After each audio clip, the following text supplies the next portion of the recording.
Flory Models daily vlog. Here we are on Monday the 23rd of November 2015, and as you can see, I've had a move around.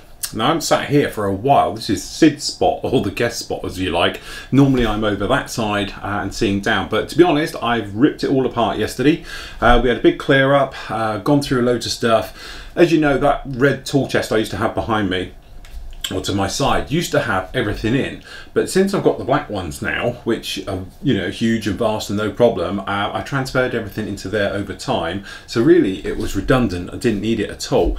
Because they're there, it sort of encroached on my spray bay a bit. So what I've done is now over there, we've actually got the spray booth set up, all three booths in one area, so I've got enough drawer in there if needed to sort of, you know, shift a small house.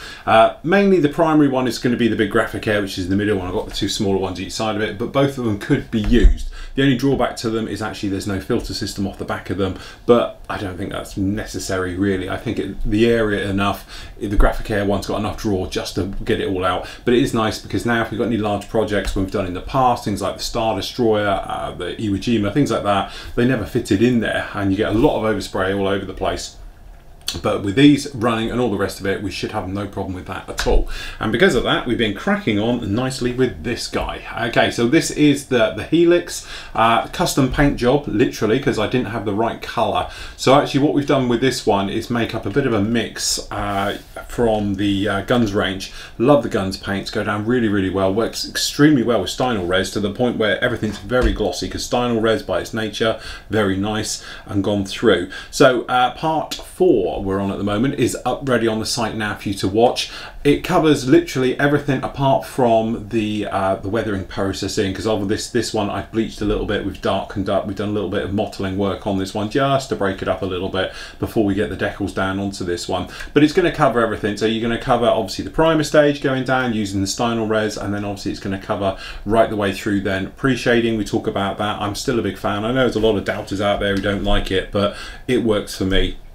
I'm a great believer in, if it works for you, then by all means use it. And then we go in, talk about the custom paint mix that we actually do with it, how we mix it up, how we get to that. As I said, I'm not one of these people who takes, you know, 1% and 2% and works that out in how many mil that is. I'm Mark One Eyeball, so I've got reference photos on my monitors and I'm literally looking at it, mixing it, yeah, spray a bit, okay, that looks good to me, let's do it.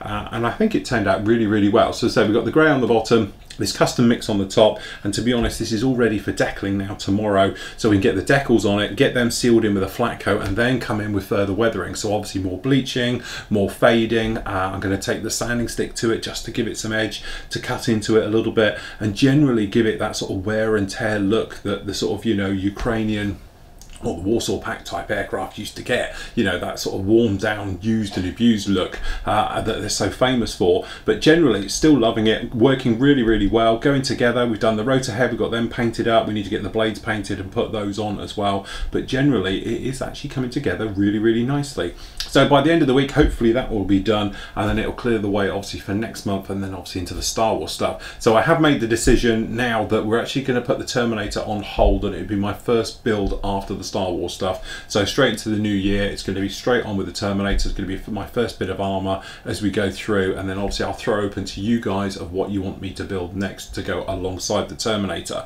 So it'll be your call. We'll do a full vote with this lot behind me again and all the bits and pieces, and you can decide exactly where and when you want me to do things. But generally we're all moving on quite nice.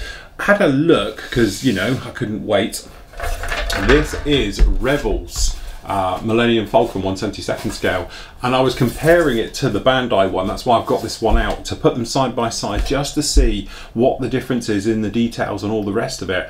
And the amazing thing is, this isn't that far out. I think there's a couple of glaring errors on this one, like the gun. I don't know quite what gun it's fitted, but the box art is different to what you get in there. So the gun, the top turret and the lower turret need to be addressed and changed, which is something I intend to do with this one. But generally the rest of the details are all here. They're just in a larger scale and not quite as crisp, if we're honest. It is what it is. It's a starter kit.